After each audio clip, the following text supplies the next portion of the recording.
Hi అండి. నేను 2 రోజుల క్రితం భర్తని, పిల్లల్ని గుండెల్లో పెట్టుకునే సహనమూర్తి ఆడవాళ్లే కదా అని చెప్పి వీడియో చేశాను.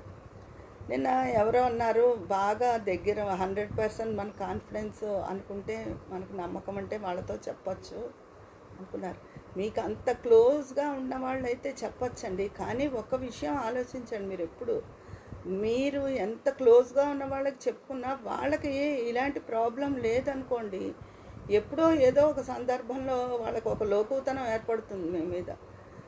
వీళ్ళు ఇలా ఉన్నారు, నాకు ఇలాంటి బాధలు లేవు అలా అని కోరి వెళ్ళి మనం లోకుతనం తెచ్చుకోవడం అవసరం అంటారా? ఏదైనా ఇలా గుప్పెడు మూసినంతసేపే దాని విలువండి. గుప్పెడు తెరిస్తే ఏముంది? ఏమీ లేదు. అందుకోసమే నేను చెప్పాను, మన విలువని మనమే కాపాడుకోవాలి. ఏవో నచ్చిన విషయాలు ఉంటాయి, నచ్చని విషయాలు ఉంటాయి ఇంట్లో.